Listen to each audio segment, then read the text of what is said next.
Assalamualaikum and welcome to the fifth lecture of organizational behavior.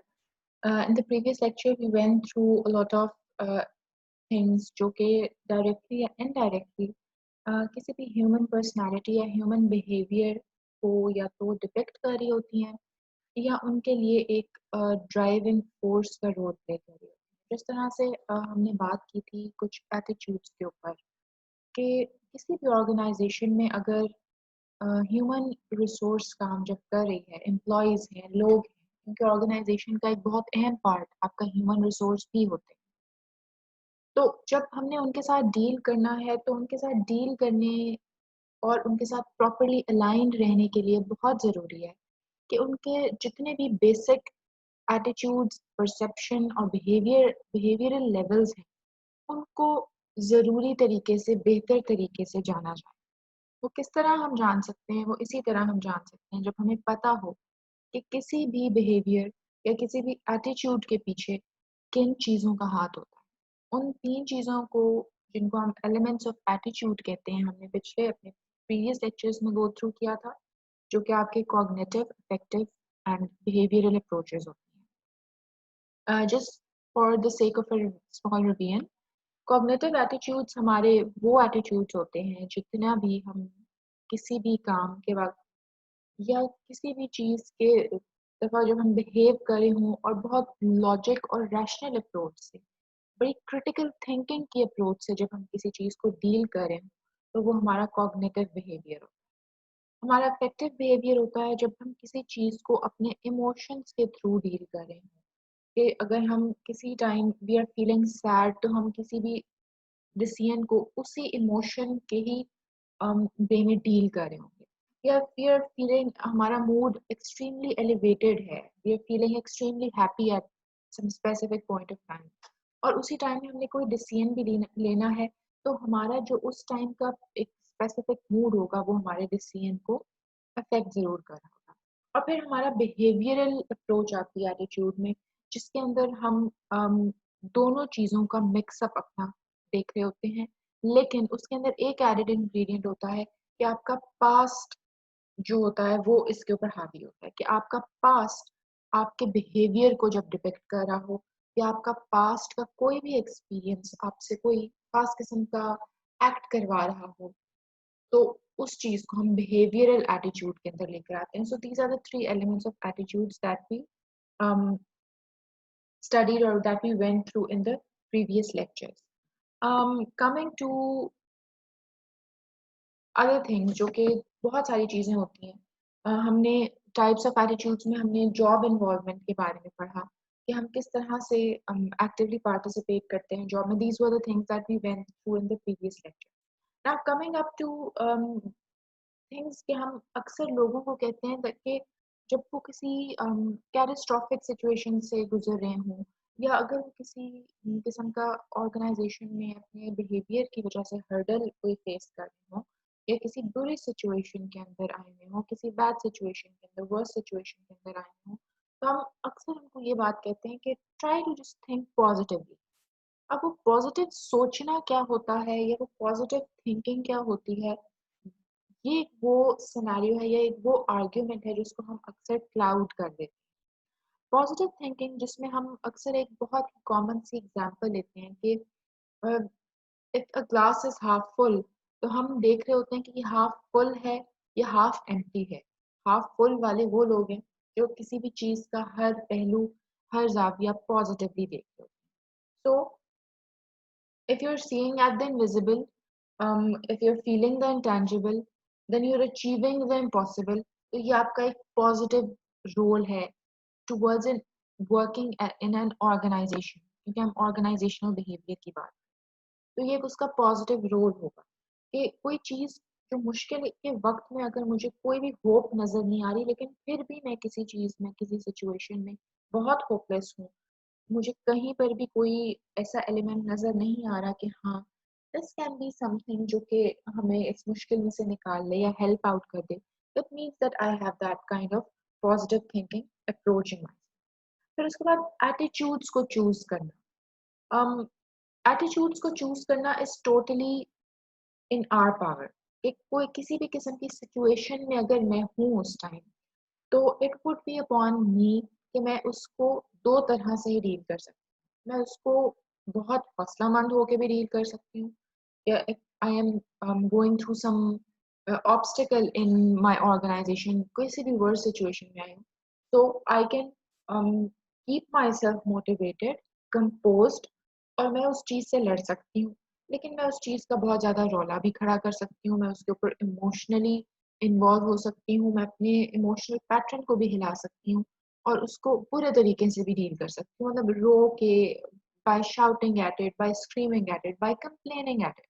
तो this is how I would be choosing the attitude, और ये किस तरह मैं choose करूंगी इस चीज को जहन में रख कि व्हाट आर द एलिमेंट्स। हर इंसान के अंदर ये 3 एलिमेंट्स होते हैं एटीट्यूड के। जब भी हम किसी सिचुएशन के अंदर आते हैं, किसी सिचुएशन को फेस कर रहे होते हैं, तो उस चीज को डील करने के हमारे ब्रेन के अंदर जितने भी एटीट्यूड्स हमारी पर्सनालिटी के अंदर डेवलप हुए होते हैं, वो हमारी ब्रेन की तरफ से इन 3 चीजों की तरफ से बने हुए होते हैं। किसी भी मसले को या किसी भी मसले से जब मैं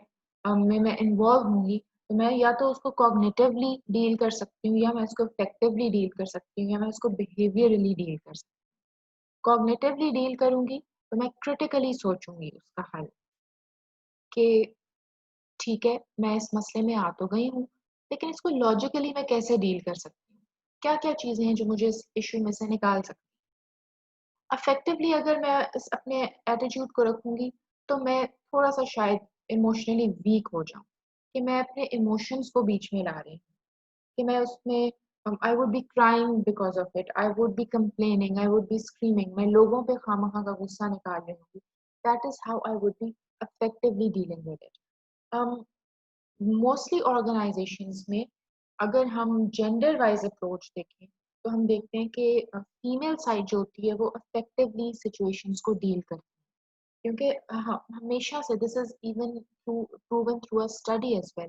कि जो फीमेल्स की इमोशनल साइड होती है वो थोड़ी सी हायर, वो थोड़ी सी स्ट्रॉन्गर होती है एज कम्पेयर टू मेल्स, क्योंकि क्योंकि एक एक्सपीरियंस, एक प्रैक्टिकल और प्रोफेशनल लाइफ, उसकी लाइफ का स्पैन वो ज्यादा होता है बनिस्बत एक फीमेल का। तो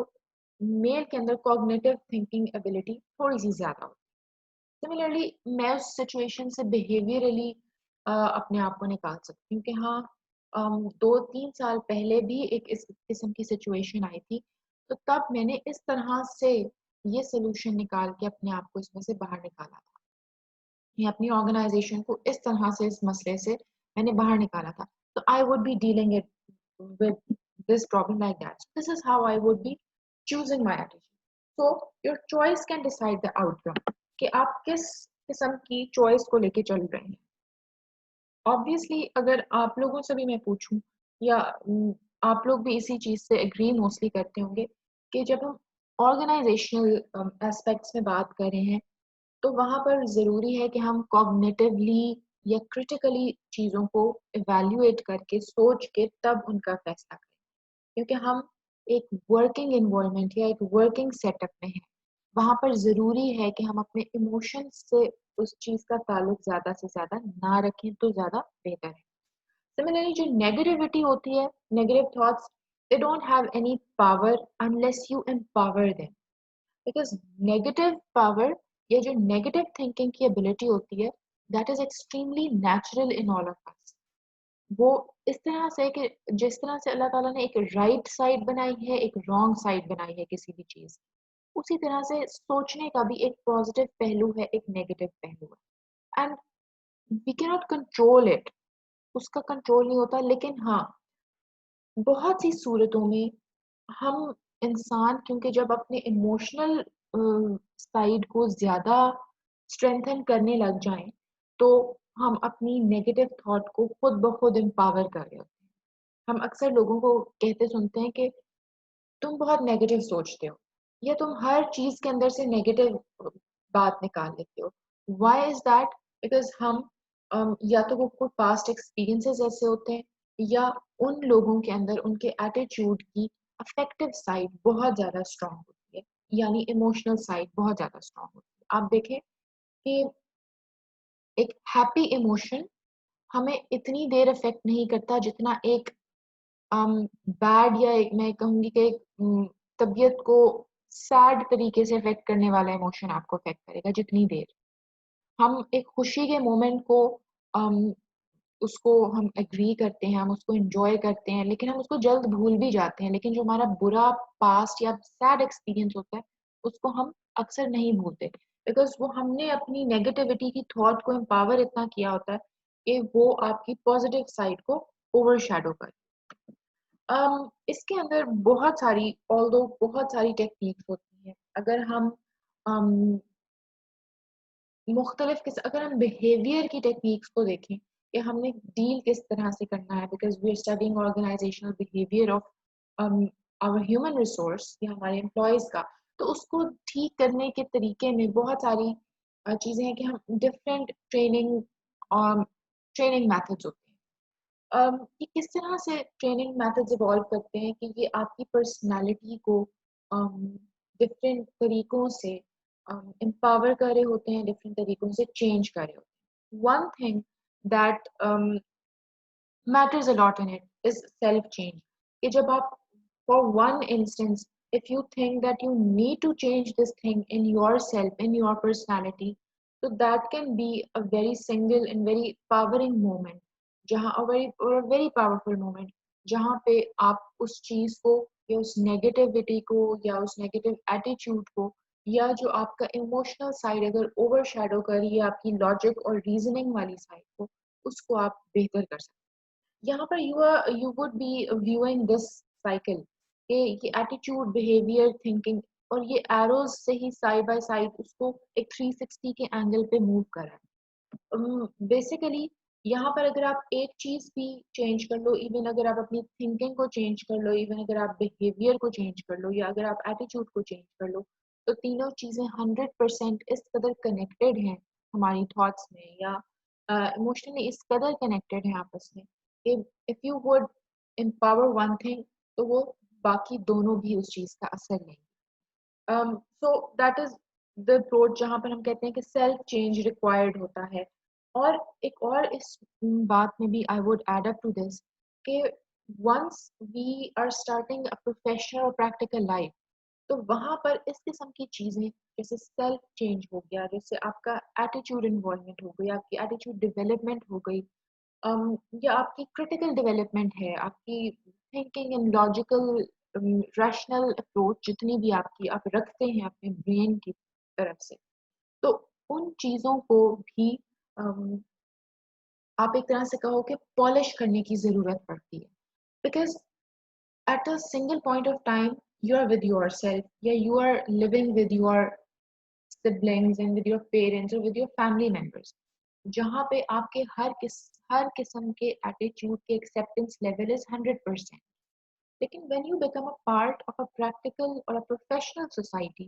वहाँ पर if you're working with 10 people you have 10 different mindsets of people 10 different perceptions of people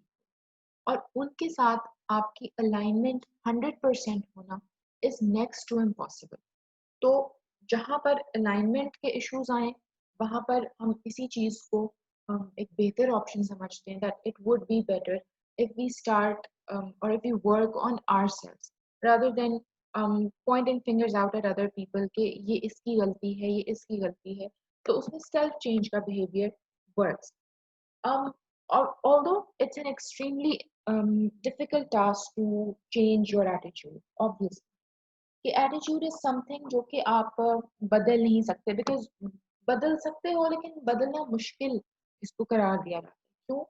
क्योंकि it is एक तो आपकी हैबिट हो गई जिसको हम कहते हैं कि हैबिट पैटर्न होती है और रिसर्चर्स कहते हैं कि किसी भी हैबिट को अपनाने में या तोड़ने में 21 डेज का एक सेट क्राइटेरिया है लगता है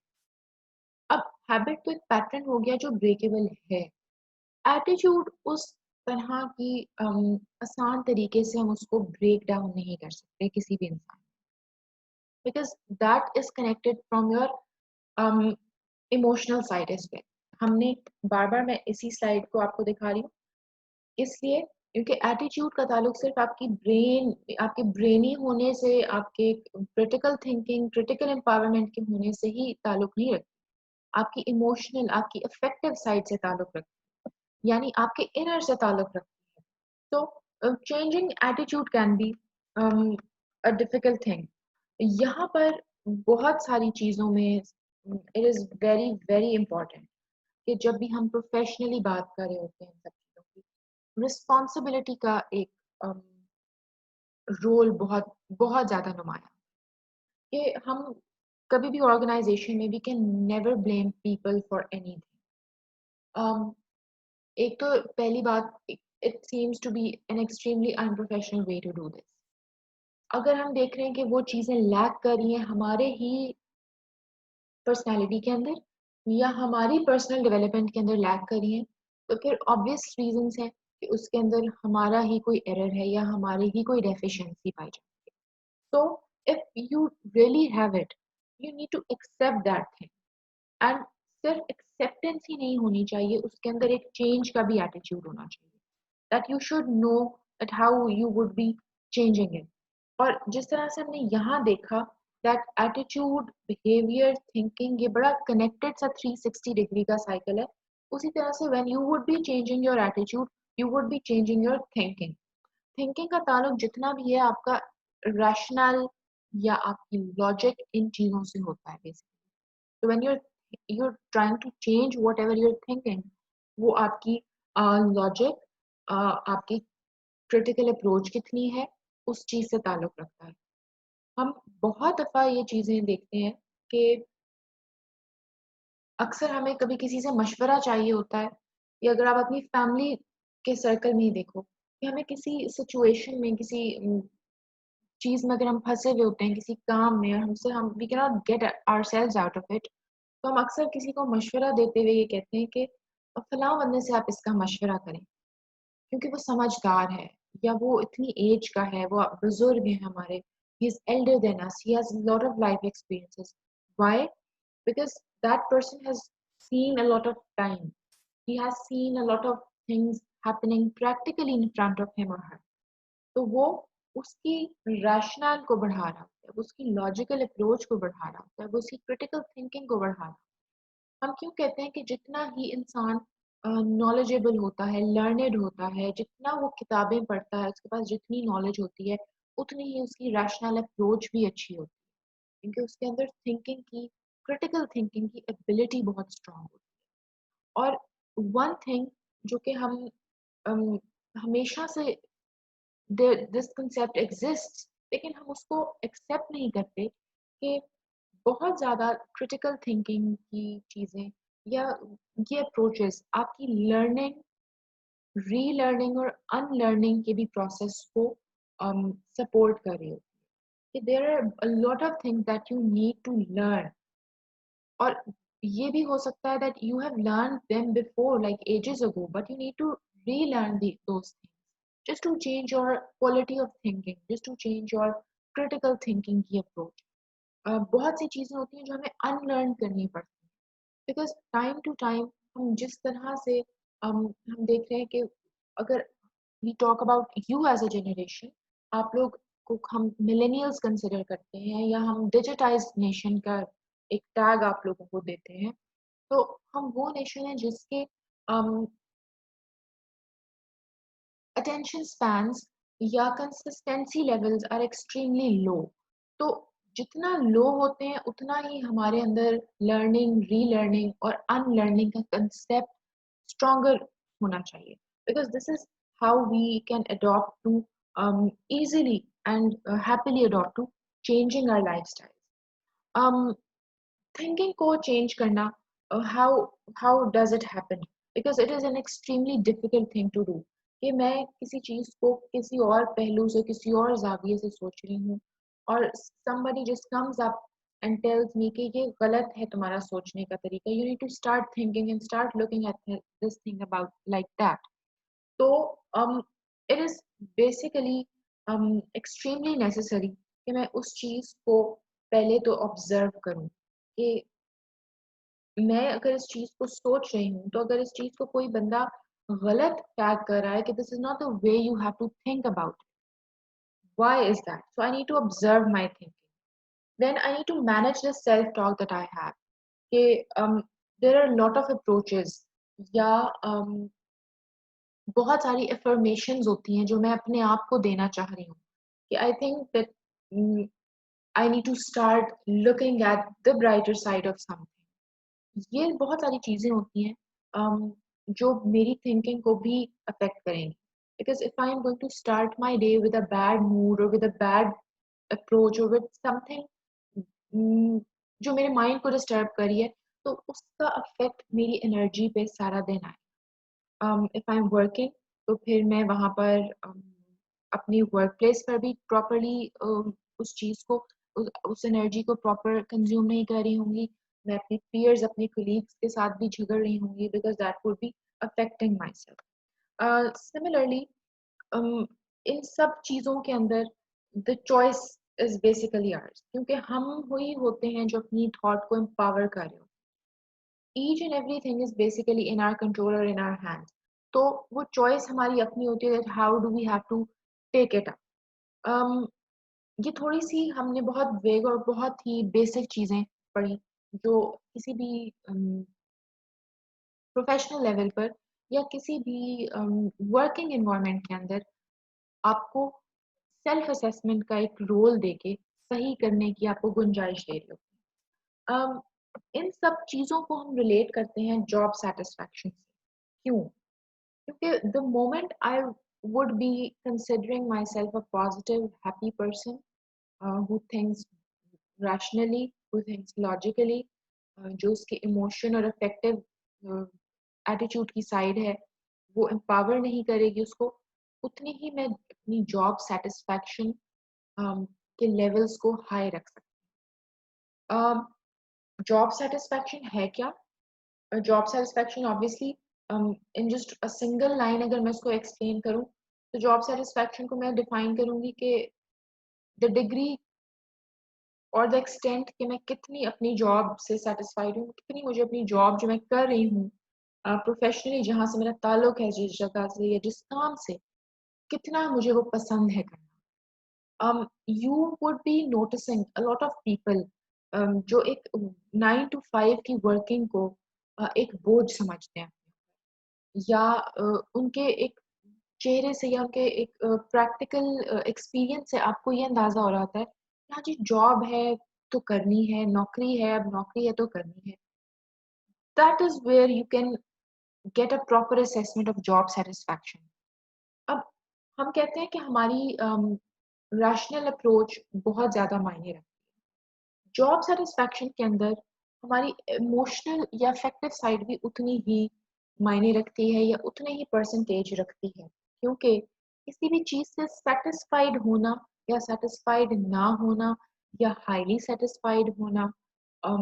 आपके इमोशंस की वजह से भी होता है. दैट आपकी इमोशनल स्टेबिलिटी उस जगह पे कितनी है. अगर तो वो बहुत ज़्यादा है, you think that your emotions are stable at some kind of place or with some kind of working environment, it means that you are in a you are working in a healthy environment, you do enjoy working at that place, which equals to कि आपके पास job satisfaction है, that you do like working at your job. And opposite to all of that, कि अगर आपकी mental stability को वो affect करी है, जब आपकी mental stability को वो affect करेगी, तो आपकी working ability, आपकी progress, आपकी productivity सारी की सारी वहाँ पर affect होगी. So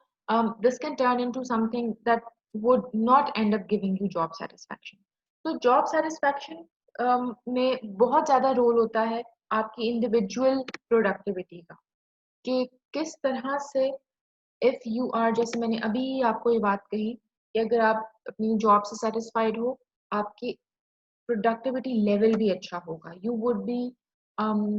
efficiently working in that environment. जो आपकी जॉब डिस्क्रिप्शन होगी उससे कई गुना ज़्यादा आप अपनी ऑर्गेनाइजेशन को दे रहे होंगे, बिकॉज आप हार्टली कनेक्टेड फील करते हो, आप इमोशनली उस चीज़ को ओन कर रहे हो. तो इंडिविजुअल प्रोडक्टिविटी भी इन्हांस होगी उससे. जब इंडिविजुअल प्रोडक्टिविटी इन्हांस होती है, ऑब्वियसली उसी तरह से ऑर्गेनाइजेशनल प्रोडक्टिविटी भी इन्हांस होती है। कैसे कि अगर किसी भी वर्किंग एनवायरनमेंट के अंदर एक हाईली स्टेबल और बहुत अच्छा वर्किंग एनवायरनमेंट उस जगह के जो बॉसेस हैं, मैनेजर्स हैं, अपने एम्प्लॉयज़ को दे रहे हैं, तो ऑब्वियसली वो सारे उस जगह पे काम करने से बहुत खुश हैं। They are very happy with their salaries, they are very happy with the attitude जो उनको दिया जाता है, they are very happy with the behaviour या they are extremely happy with everything, with the working environment and everything. अपने peers के साथ उनके ताल्लुकात बहुत अच्छे हैं, तो obviously I feel good going at my work place. तो जब मैं अपनी वर्क प्लेस पे खुशी से जाना पसंद करूँगी अपनी खुशी से, तो ऑब्वियसली मैं काम भी अच्छा करूँगी, मैं इफेक्टिव वे में मैं अपनी जेडी से ज़्यादा इनपुट दे रही हूँ। जब मैं हर इंडिविजुअल इस तरह से महसूस करेगा और अपनी जेडी से ज़्यादा इनपुट देगा, तो ऑर्गेनाइजेशनल प्रोडक्टिविटी या ऑर्गेनाइजेशनल आउटपुट भी उसी तरह से इंक्रीज होगी। This is one of the things कि जो हम कहते हैं कि जितनी भी हम जॉब सेटिस्फैक्शन की बात कर रहे होते हैं, this is one of the things that keeps on helping the individual. आप अगर जॉब सेटिस्फैक्शन की अगर हम एग्जांपल लें, इट आल्सो मीन्स कि आपकी ठीक है, हमने हमने कह दिया कि